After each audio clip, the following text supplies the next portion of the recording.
बोलो जयकारा बोल मेरे श्री गुरु महाराज की जय। बोलो सांचे दरबार की जय। बोलो श्री नंगली निवासी भगवान की जय। बोलो श्री परमहंस दयाल जी महाराज की जय। गुरुर्ब्रह्मा गुरुर्विष्णु गुरुर्देवो महेश्वरा गुरुर्साक्षात् परं ब्रह्म तस्मै श्री गुरुवे नमः। अखंडमंडलाकारं व्याप्तेन चराचरं तत्पदं दर्शितं येन तस्मै श्री गुरुवे नमः। बोले सांचे दरबार की जय। श्री नंगली निवासी भगवान जी की प्यारी संगत, आप सभी को मेरे हाथ जोड़कर जय सच्चिदानंद, जय गुरांती, जय श्री राम। आज 16 मई सन 2022 दिन सोमवार, बैसाख शुक्ल पक्ष की पूर्णिमा तिथि है। आज नारद जयंती भी है और बुद्ध पूर्णिमा भी है। बड़ा पवित्र दिन। आज आप 136वां पाठ सुनेंगे। आज के सूर्योदय का समय 5:47 प्रातःकाल और सूर्यास्त का समय 6:37 सायंकाल। आज के राहु काल का समय सुबह 7:23 से 9 बजे तक। 7:23 से 9 बजे तक कोई भी शुभ कार्य ना करें।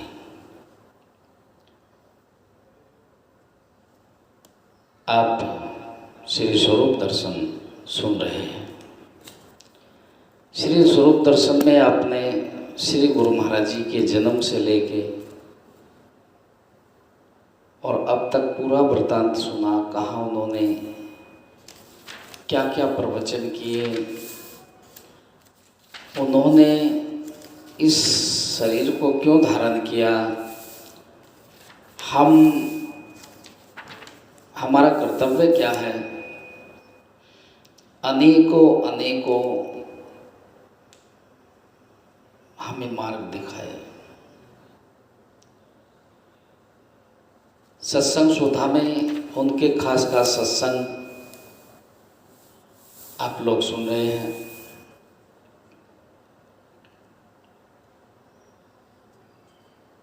आपने अब तक सुना गुरु के प्रति एक शिष्य का क्या कर्तव्य होना चाहिए। भजन से कहीं ज़्यादा सेवा का महत्व है। भजन के साथ साथ सेवा का होना भी बहुत जरूरी है। सेवा 3 प्रकार की बताई है, तन, मन और धन। जिस प्रकार भी बन सके हमें सेवा करनी चाहिए। और अनेकों प्रकार से गुरु महाराज जी के माध्यम से हमें रास्ते बताए गए परमात्मा को पाने के। आज इस पाठ की समाप्ति का दिन। अभी ये पाठ और भी थोड़ा लंबा चलता, लेकिन क्योंकि हमने देखा हमारे व्यूवर्स बहुत कम, पहले से भी कम हो गए। पहले पाठ जैसे डालते थे तो 100-150 लोग एकदम देखा करते थे, लेकिन हम देख रहे हैं 30-35 पर कोई नहीं पहुंचते। तो लिहाजा हम भी अब इस पाठ को समाप्ति की तरफ ले जा रहे हैं। देखिए, वैसे तो स्वरूप दर्शन के अंदर अब सहज योग, शुद्ध शक्ति योग का प्रारंभ हो रहा है। लेकिन इस सहज योग में अनेकों बात ऐसी हैं जो गुरु से बैठकर की जाती हैं, न कि वो आप लोगों को कथा के माध्यम से बताई जाए। जैसे शरीर का वर्णन कहा है, इसमें संत महापुरुषों और योगाचार्यों ने इस मनुष्य शरीर को, जो सिर की चोटी से पांव की एड़ी तक दिखाई दे रहा है, को 3 भागों में बांटा है। अब 3 भाग कौन कौन से हैं? दयाल देश, ब्रह्मांड देश, पिंड देश। प्रत्येक भाग में 3-3 पर्दे होते हैं जो एक दूसरे के ऊपर नीचे हैं। शरीर 3 है, सूक्ष्म, स्थूल, सूक्ष्म और कारण।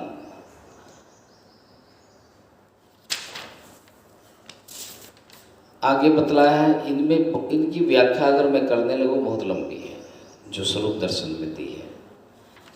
मैं खास बातें बता रहा हूँ, बाकी अपने गुरु से बैठकर इस विषय में आप ज्ञान प्राप्त कर सकते हैं। पिंडी और ब्रह्मंडी चक्र, मूलाधार अथवा गुदा चक्र, स्वाधिष्ठान अथवा इंद्र चक्र, मणिपूरक अथवा नाभि चक्र, अनहद अथवा हृदय चक्र, विशुद्ध अथवा कर्ण चक्र, शिव नेत्र अथवा आज्ञा चक्र, सहस्त्रधर कमल। ये इससे आगे आता है। यहाँ से ब्रह्मांड देश की सीमा शुरू होती है। त्रिकुटी, सुन अथवा 10वां द्वार, ब्रह्मांड देश, पिंड देश, कुंडलिनी महाशक्ति। इनकी व्याख्या बहुत लंबी है। अजपा जाप, अनहद शब्द। अनहद शब्द क्या है? पढ़ते हैं ना, अनहद ध्वनि जाप अजपा बतलाए। यहाँ अजपा का भी वर्णन है और अनहद शब्द का भी वर्णन है। इसके बाद आता है सहज समाधि। अब सहज समाधि क्या है? आइए मैं आपको इसका वृतांत सुनाता हूँ, क्योंकि बहुत लंबा पाठ हो जाएगा अगर मैं थोड़ा थोड़ा इनका भी। अजपा जाप, मैं अजपा जाप से शुरू कर रहा हूँ। मुख बंद करने से तात्पर्य अजपा जाप से है। मुख बंद करके श्वासों द्वारा महामंत्र ओम सोम प्रणव और दूसरे मंत्रों का जाप किया जाता है। इसे हंस मंत्र भी कहते हैं। इस जाप की विभिन्न विधियां हैं। प्राणायाम में भी रोचक पूरक तथा कुंभक के साथ ओम का उच्चारण करते हैं। दूसरी विधि यह है कि मुख बंद करके नाक से श्वास लिया जाता है और श्वास के आने जाने पर ध्यान रखा जाता है और दृष्टि को नाक की नोक पर जमाते हैं और दिल में ध्यान करते हैं। इस नासाग्र ध्यान की व्याख्या भगवत गीता के 6ठे अध्याय में भी की गई है। निरंतर अभ्यास द्वारा दृष्टि ऊपर की ओर जाती है, फिर विचारधारा रुक जाती है। जब दृष्टि ऊपर चढ़ने लगती है तो नाक की नोक की जड़ अर्थात त्रिकुटी स्थान के जो दोनों भवों के बीच में दृष्टि को ठहराते हैं, इस स्थान पर नाक से आने वाली सांस पर ध्यान रखते हैं, जिससे श्वासों की गति में एक तरह की स्थिरता आ जाती है। इस विधि को सहज समाधि, सुन ध्यान, सुरत साधना और त्रिकुटी ध्यान भी कहते हैं। किसी महापुरुष का कथन है, न सूझे हमें कोई अजपा सा जाप और सांसों में मनुआ रम जाए, रह जाए आपे आप, अजपा जाप जपोरे भाई, छूट जाए दर्पण की काई। अनहद शब्द क्या है? जब हम जाप करने बैठते हैं जो हमें ध्वनियाँ सुनाई देती हैं वो अनहद है। इसमें क्या सुनाई देता है? अजपा जाप जपने से घट में शब्द प्रकट होता है। सबसे पहले यह शब्द दिल में सुनाई देता है, तत्पश्चात निरंतर अभ्यास करने से दाहिनी आँख के ऊपर भवों के पास सुनाई देता है। सर्वप्रथम यह शब्द स्पष्ट सुनाई नहीं देता, कुछ मिली जुली आवाज़ें सुनाई देती हैं, परंतु कुछ काल अभ्यास करने से 10 तरह की स्पष्ट आवाज़ें सुनाई देती हैं, जिन्हें सुनकर अभ्यासी मस्त और बेखुद होकर समाधि अवस्था में चला जाता है। इस अभ्यास के साथ अधिकतर महात्मा खेचरी मुद्रा भी बता देते हैं, जिससे अमीरस मस्तिष्क से चूकर हलक में गिरता है। इससे ऐसा आनंद आता है जिसका वर्णन नहीं किया हो सकता। अभ्यास की इस युक्ति को सुरत शब्द का मेल और सूफी मत में सुगल सरमदी सुल्तान और जिकार भी कहते हैं। कानों को बंद करने से अनहद शब्द सुना जाता है। यह शब्द हर इंसान के घट में हर समय होता रहता है। इस अनहद शब्द को शब्द ब्रह्म भी कहते हैं, जो दो तरह का है, वर्णात्मक और धुनात्मक। आंतरिक स्थानों में से ये 10 आवाज़ें अनहद शब्द में सुनाई देती हैं, जिनकी महिमा शिव जी ने पार्वती से कही है।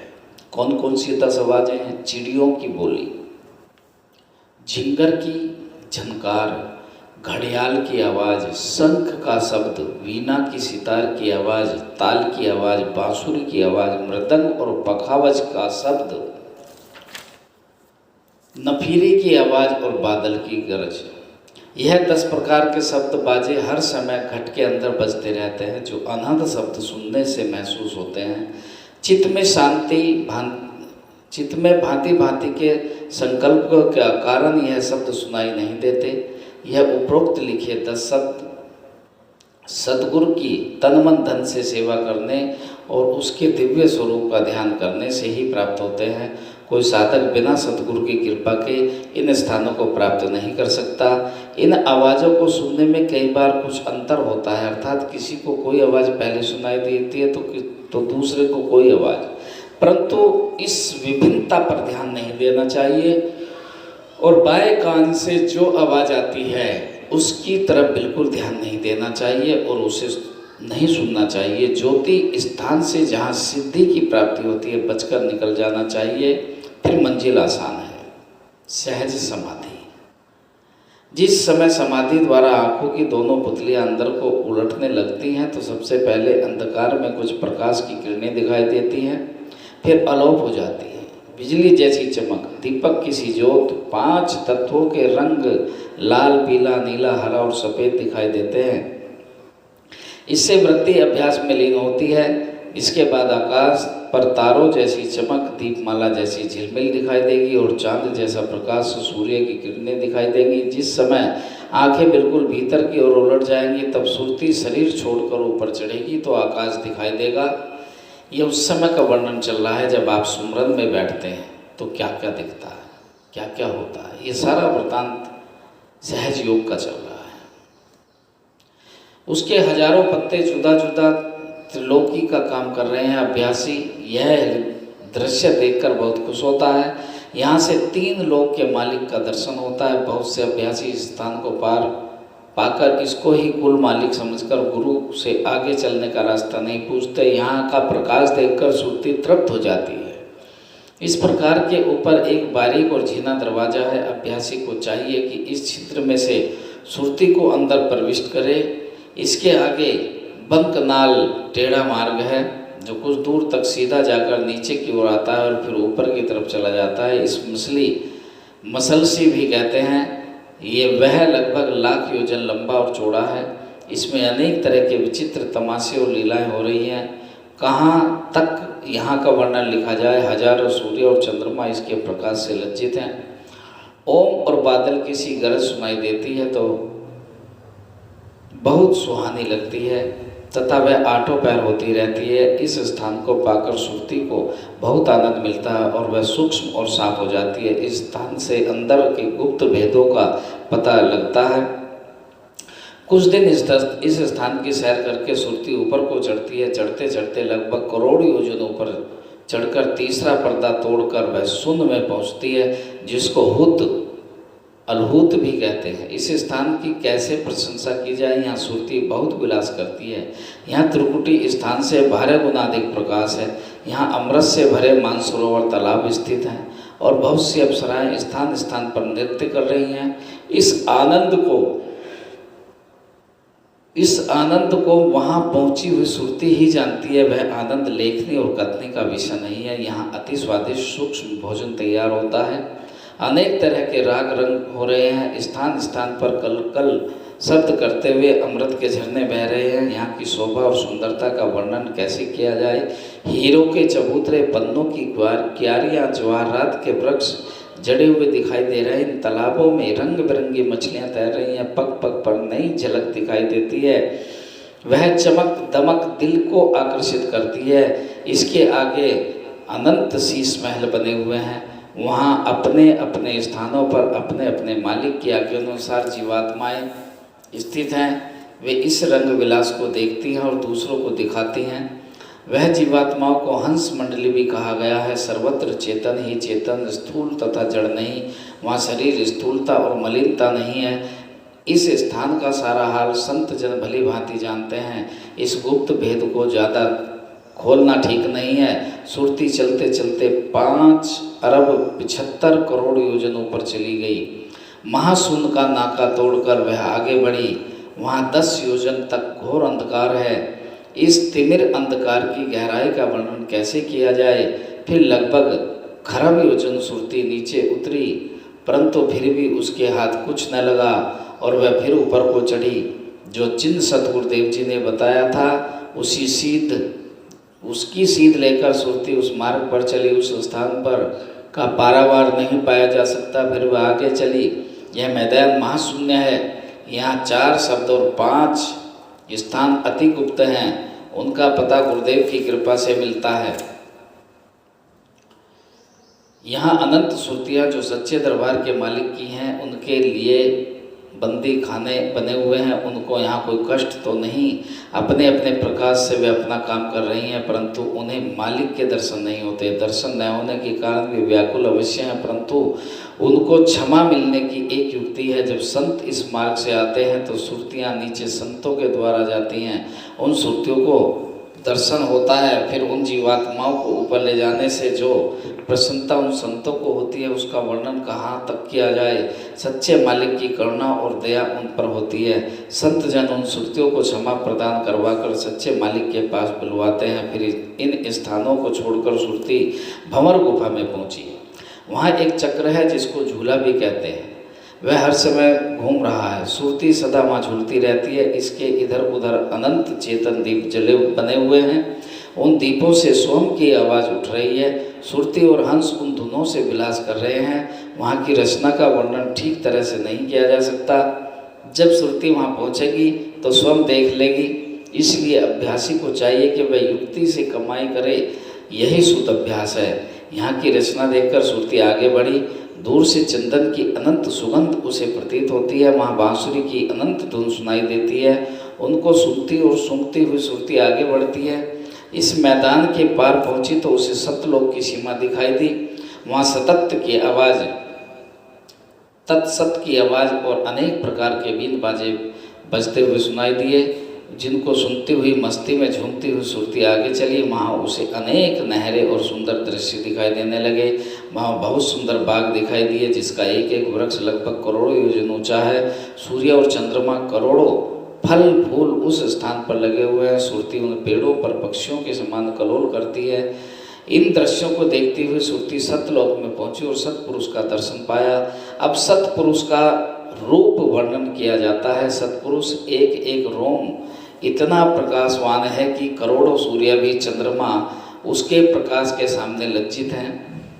यानी कि सतपुरुष जो इस जहाँ के मालिक हैं, उनके एक एक रोम से करोड़ों सूर्य का प्रकाश और चंद्रमा का प्रकाश निकलता है। और इतना निकलता है कि ये सूर्य तो लज्जित हो जाते हैं उसके प्रकाश के आगे। जब एक रोम की महिमा ऐसी है तो सारे शरीर की शोभा कैसे वर्णन की जाए। स्वर्ण नेत्र, नासिका, हाथ पैर आदि की शोभा का क्या हो सकती है। वहाँ ज्योति प्रकाश का अथाह सागर ठाटे मार रहा है। एक पद्म पालिंग का विस्तार है। 3 लोक एक पालिंग होता है, तो उसकी समस्त लंबाई चौड़ाई कहाँ तक लिखी जाए। विस्तार ये शक्ति वहाँ काम नहीं करती। वह पवित्र सुरती जिसको हंस भी कहते हैं वहाँ निवास करती है। उसे वीणा की आवाज़ सुनाई देती है। अमृत ही उसका भोजन है। इस स्थान की शोभा देखकर सुरती अलख लोक में पहुँची। उस लोक का विस्तार असंख्य महापालिंग है। अनेक अरब खरब सूर्यों का प्रकाश उस अलख पुरुष के एक एक रोम से निकलता है।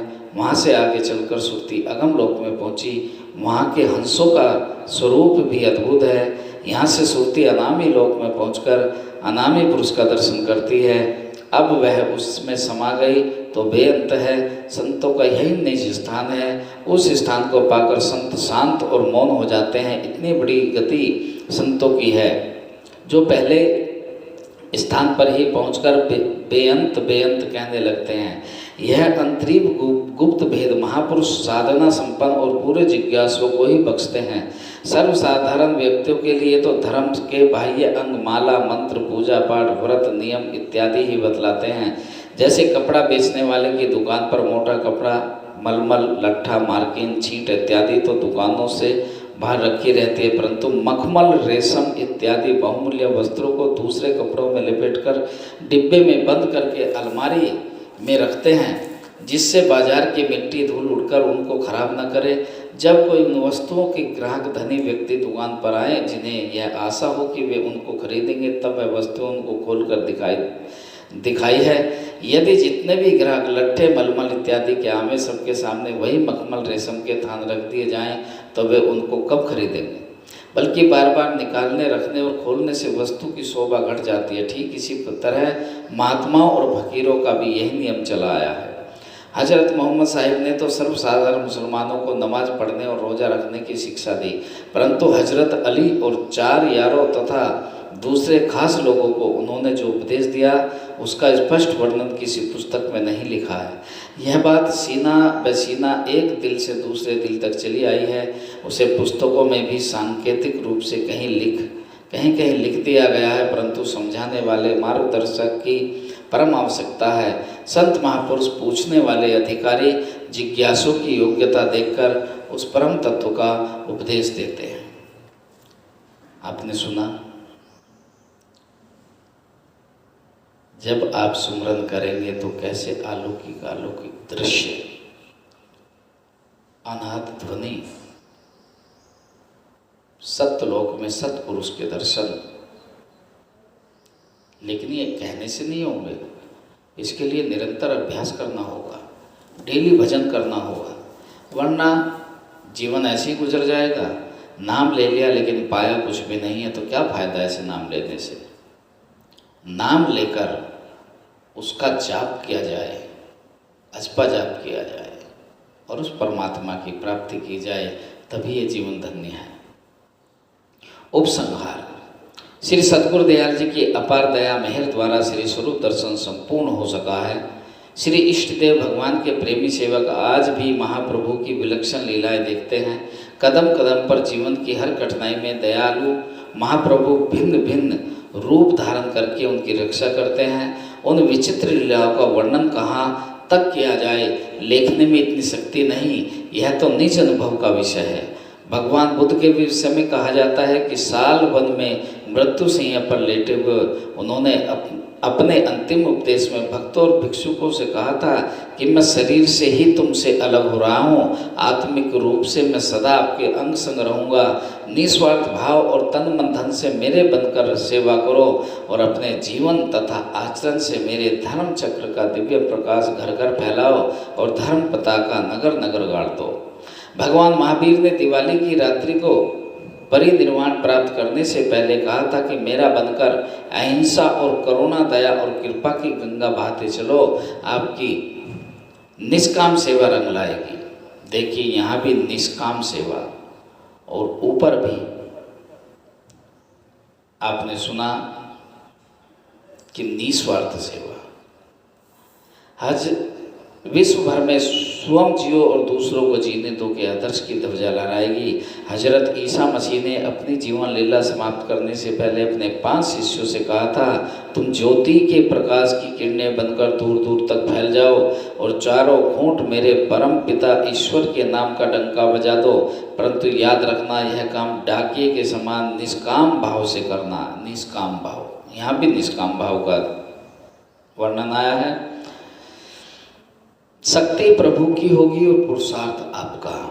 महर्षि आदित्य जैसी वैदिक प्रज्ञा, महर्षि कपिल जैसी दार्शनिकता, पतंजलि जैसा योग बल,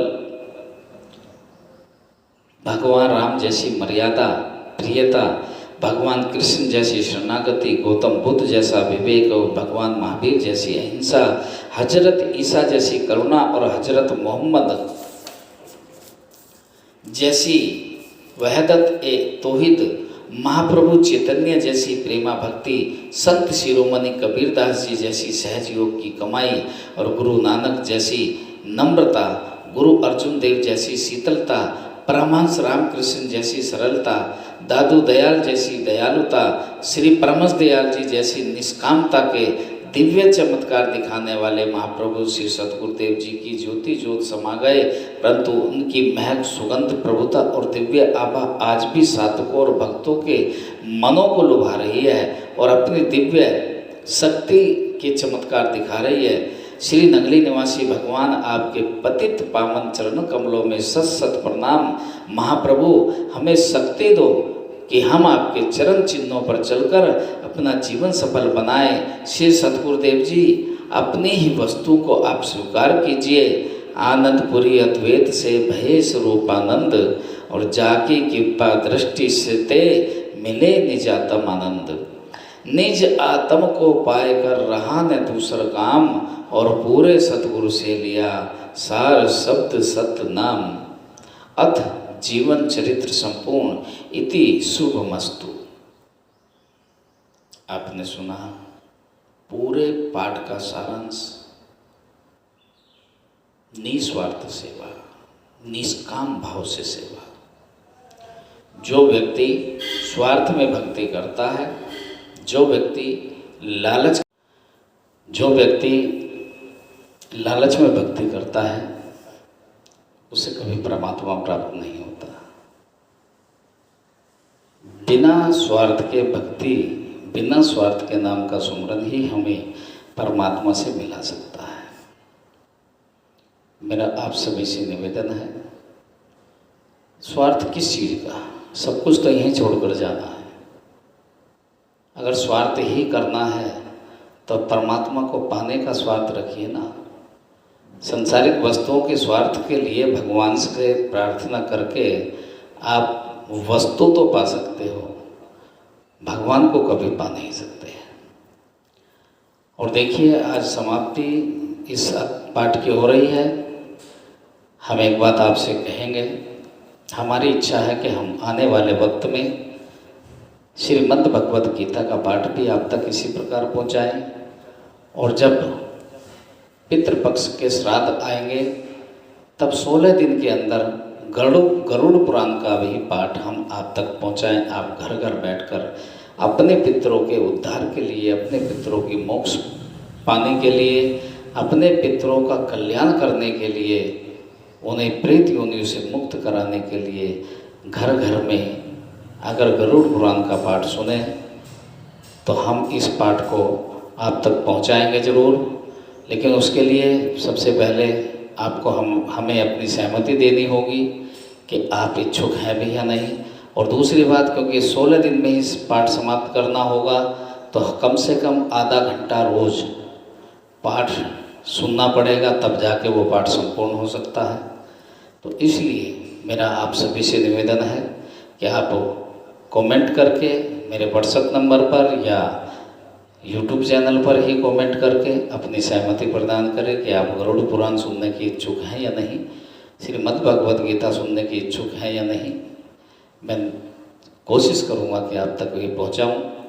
और आइए श्रद्धा सुमन श्री गुरु महाराज जी के श्री चरणों में।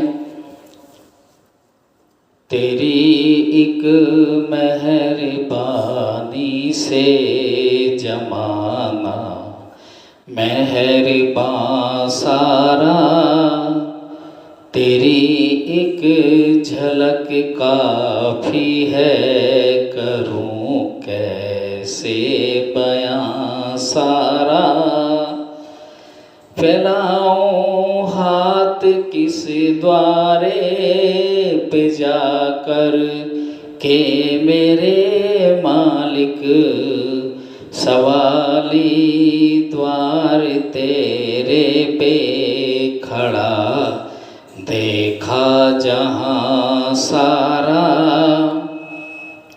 मेरे ऐबों की गठरी को प्रभु ना खोल कर देखो, भरा दोषों से तन मन जो तुझ पर है आया सारा। तेरी एक नज़र से ही काम बनता है वगरना उजड़ा उजड़ा नजर आता है जहाँ सारा। करो रहमत सागर रहमतों के दास पर भी तो तेरी रहमत के सदके सुधर जाएगा समा सारा। तेरी एक मेहरबानी से जमाना मेहरबान सारा।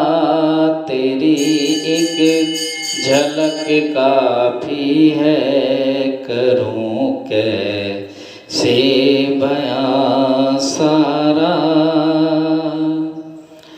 इस प्रकार के श्रद्धा सुमन एक नहीं अनेकों हैं जो हम धीरे धीरे आप तक पहुंचाएंगे। इस स्वरूप दर्शन में शुरू से और आखिर तक जितने भी भजन श्री गुरु महाराज जी के वक्त में बने और दासन दास ने या अन्य संतों के ने अपनी वाणियों के द्वारा उनको श्री गुरु महाराज जी को सुनाया, वो भजन हम अपनी वाणी के द्वारा आप लोगों को भी सुनवाएंगे। आप सुनते रहें, हम एक एक करके सभी भजनों को आप तक जरूर पहुंचाएंगे। और आज पाठ की समाप्ति और अब तक जो भी कोई त्रुटियां हमसे हुई हो उसके लिए क्षमा प्रार्थी हैं।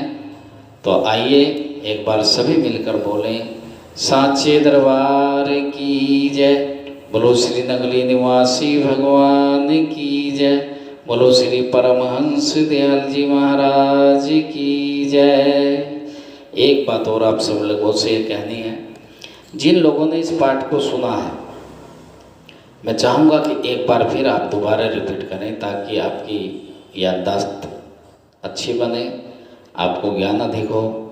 और आप जितनी बार इस पाठ को सुनेंगे 1 नंबर से लास्ट तक प्रतिदिन एक पाठ जरूर सुने। जिन लोगों ने नहीं सुना वो भी और जिन लोगों ने सुना वो भी। तो मैं समझता हूँ जिस प्रकार रामायण को जितनी बार अधिक पढ़ते हैं उतनी बार ही ज्ञान और ज़्यादा होता है। इस पाठ को सुनने से भी बार बार सुनने से आपको उतनी ही ज्ञान की वृद्धि होगी और आपके श्री चरणों में, गुरु महाराज के श्री चरणों में आपकी हाजिरी भी लगती रहेगी। इन्हीं शब्दों के साथ जय सच्चिदानंद, जय गुरु आदि, जय श्री राम।